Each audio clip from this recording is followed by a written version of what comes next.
Es doctor, él es doctor en ciencias de la Pontificia Universidad Católica de Chile, tiene vasta experiencia en angiogénesis y vías de señalización. Él estuvo casi 10 años trabajando en Denver, Colorado, pero ya lo tenemos de vuelta y la conferencia que nos va a dar hoy día es sobre los nuevos marcadores y la medicina personalizada aplicada fundamentalmente a tumores neuroendocrinos y alguna referencia a GIST. Okay. Muchas gracias. Primero quisiera empezar agradeciendo al Comité de SLAGO por esta invitación. Lo he pasado muy bien, he aprendido bastante.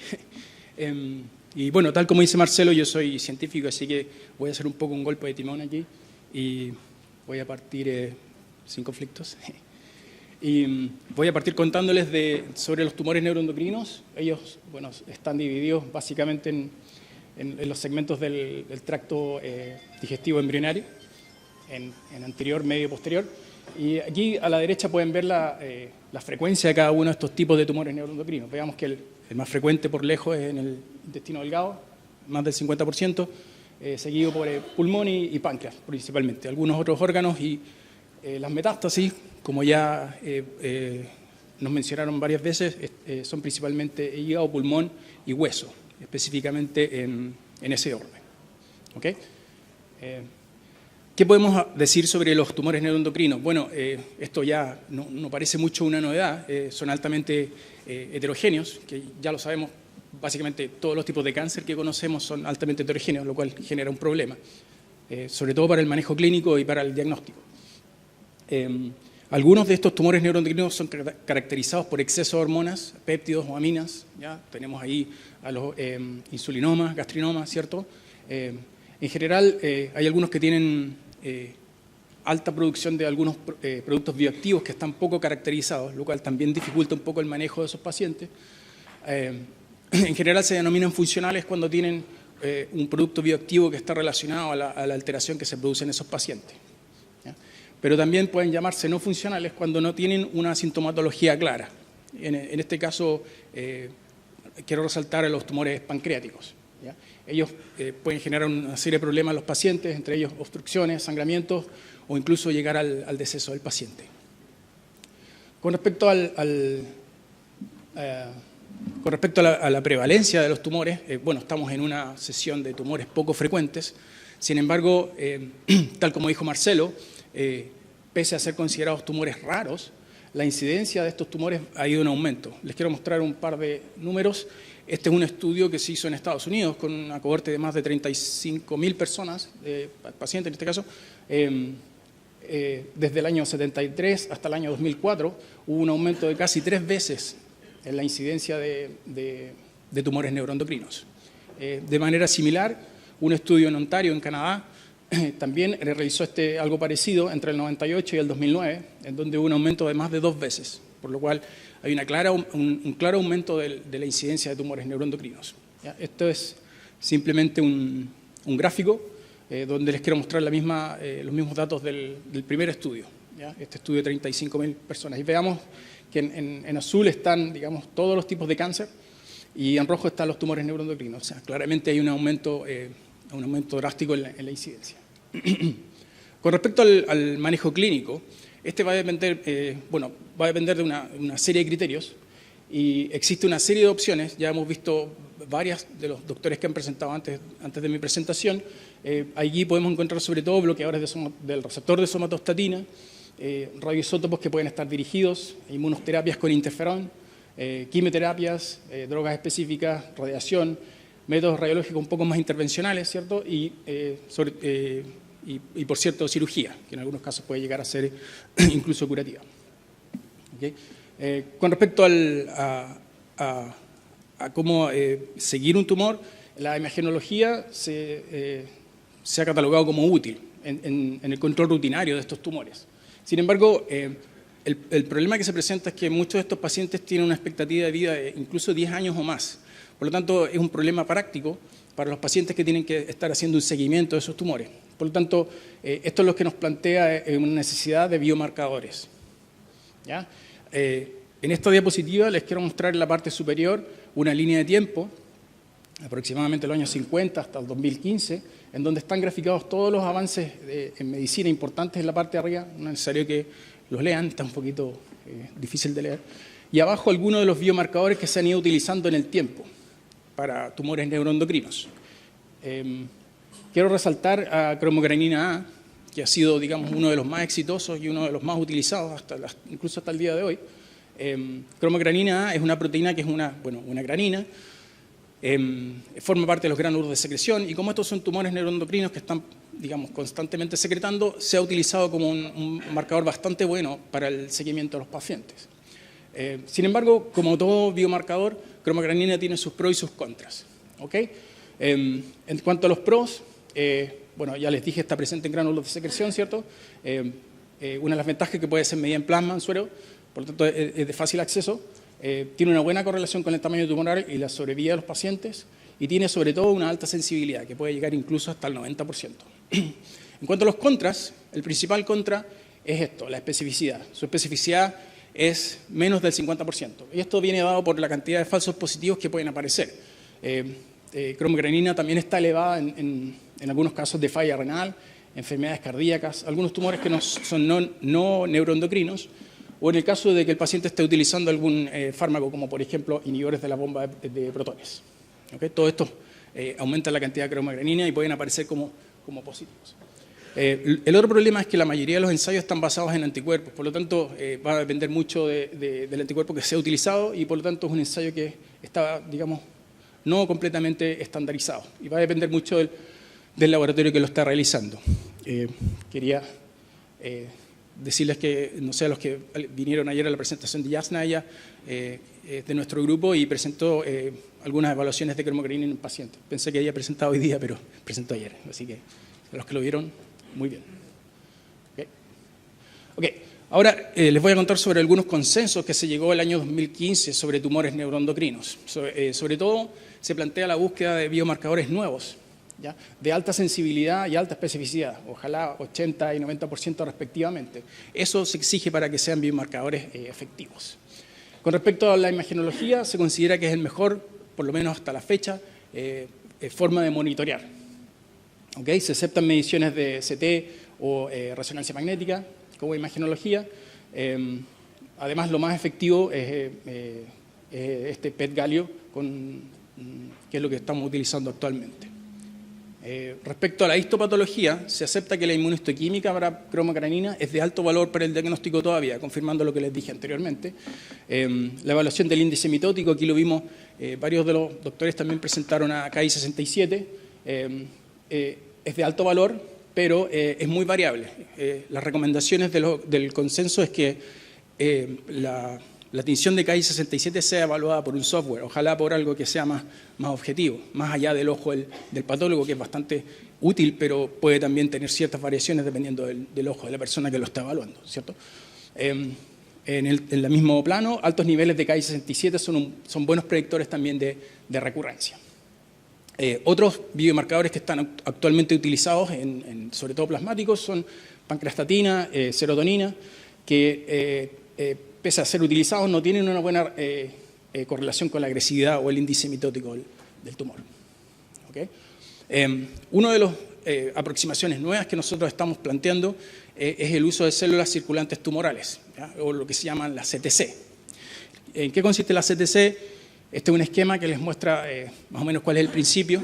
Tenemos un tumor, ¿cierto?, aquí, y del cual se están desprendiendo células que tienen esta capacidad migratoria. Estas son las células que efectivamente van a establecer una metástasis eventualmente.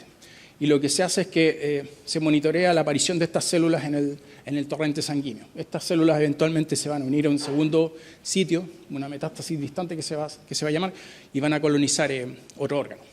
¿Okay? Actualmente el método utilizado, por lo menos el único aprobado por la FDA, es el que se llama Cell Search, que es el que está aquí en esta diapositiva. Básicamente, aproximadamente 7 ml y medio de sangre periférica son utilizados con marcadores que vienen ligados a un anticuerpo. Son partículas magnéticas que vienen ligadas a un anticuerpo.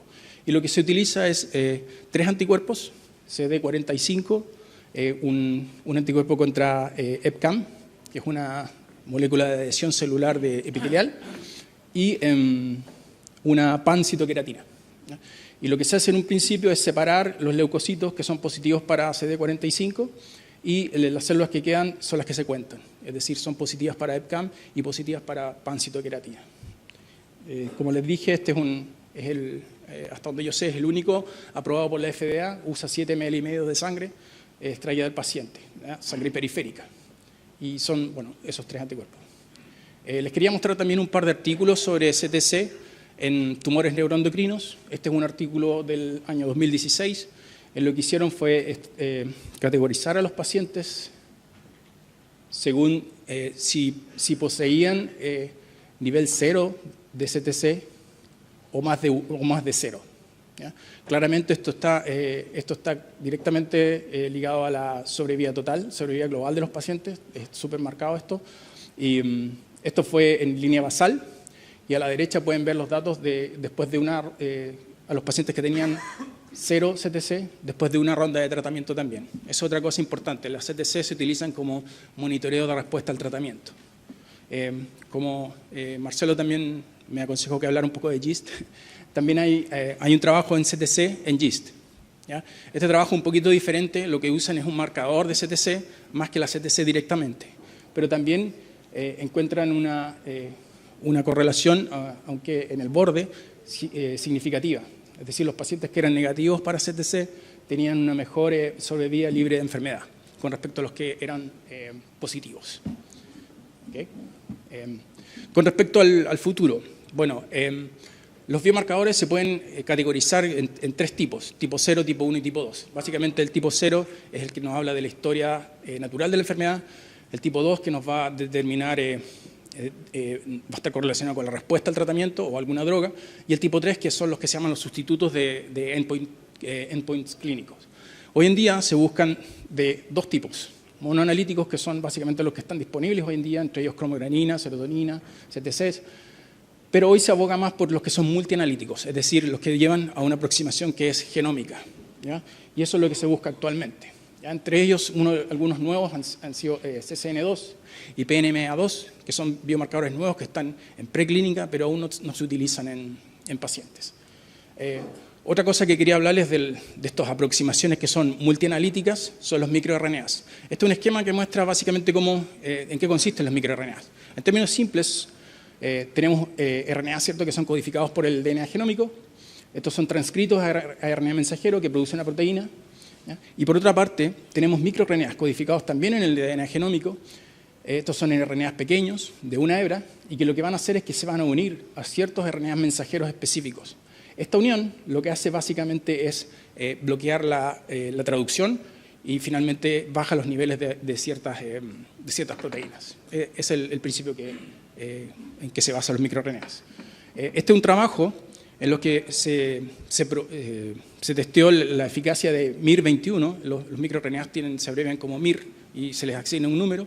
MIR21 aquí fue testeado en tumores neuroendocrinos pancreáticos y se comparó con otras células del páncreas como son islotes de Langerhans. Aquí hay un aumento significativo en microRNA 21. Eso fue confirmado en el tejido aquí con el mismo una sonda contra el mismo microRNA. Esto es una hibridización in situ contra un RNA un RNA que fue un control negativo. Y cosa importante, también se probó a nivel de plasmático. Aquí hay un aumento con respecto a pacientes que tenían una pancreatitis crónica. Otro de los approach más genómicos que se utilizan es una evaluación comercial que se llama el NET-TEST. Es de un laboratorio llamado REN. Ellos tienen ellos son propietarios de cómo se hace, pero de todas maneras publicaron el año 2015 este trabajo en el American Journal of Gastroenterology, y lo que hicieron fue demostrar la efectividad de NET-TEST con respecto a cromogranina. Entonces la primera parte lo hicieron con tumores neuroendocrinos de intestino delgado.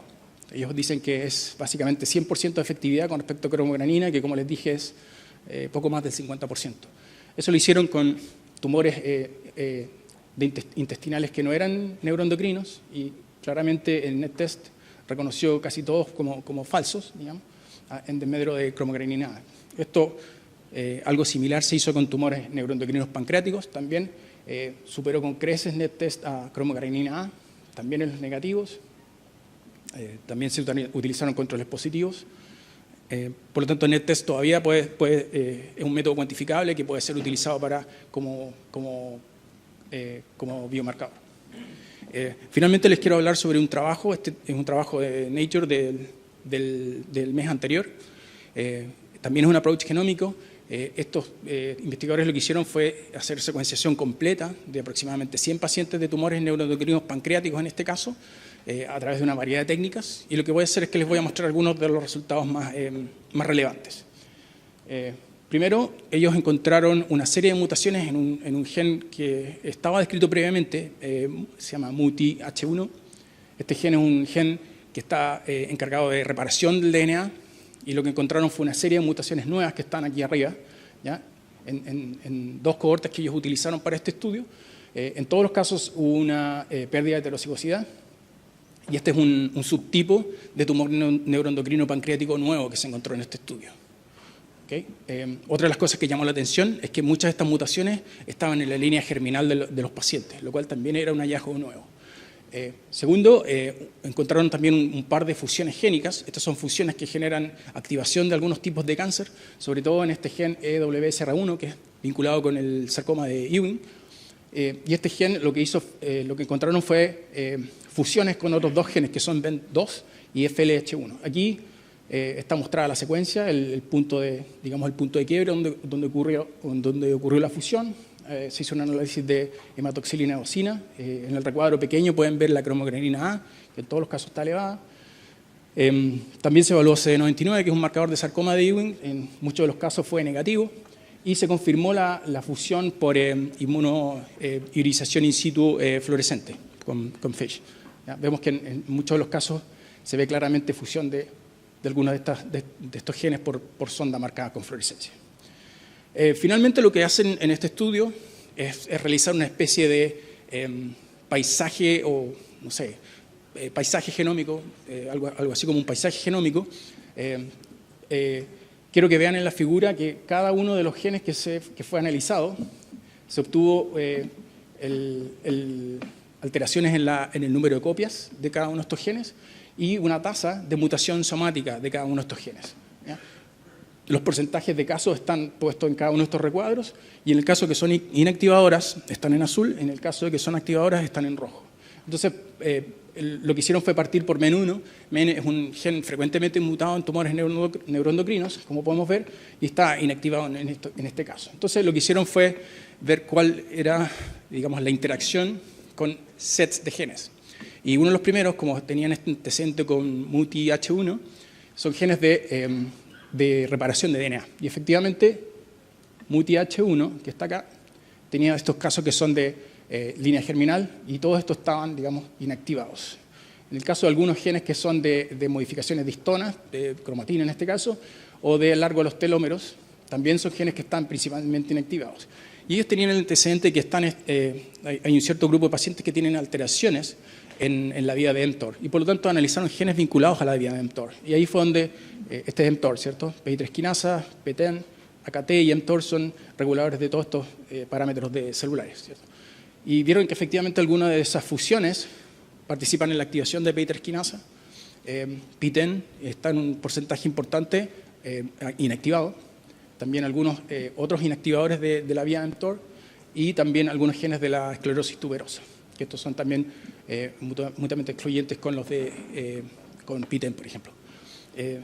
Consideraciones importantes clínicas de este estudio son, primero, se encontraron estas mutaciones de línea germinal, por lo tanto, queda por saber qué va a pasar con estos portadores. Ya no se sabe qué va a pasar, si esos van a pasar efectivamente a la descendencia, o si los que tienen esta mutación van a terminar manifestando algún tumor neuroendocrino. Segundo, este patrón de mutaciones de la vía mTOR, de todos estos genes vinculados a mTOR, puede determinar una estratificación nueva de los pacientes, sobre todo los que están clasificados como G2. Y tercero,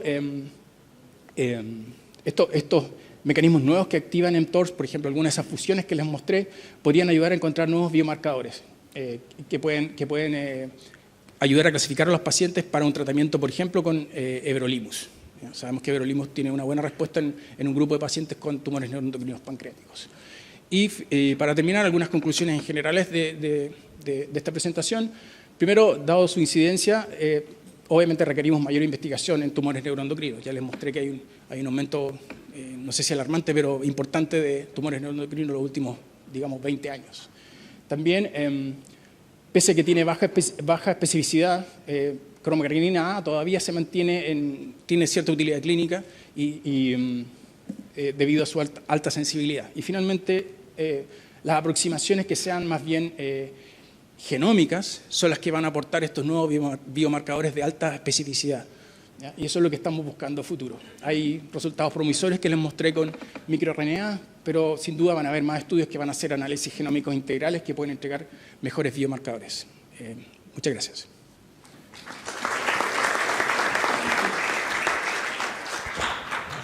Bueno, muchas gracias por la presentación, la verdad que excelente. Te invitamos, si querés, a la mesa, por favor, para iniciar la sesión de preguntas. Y por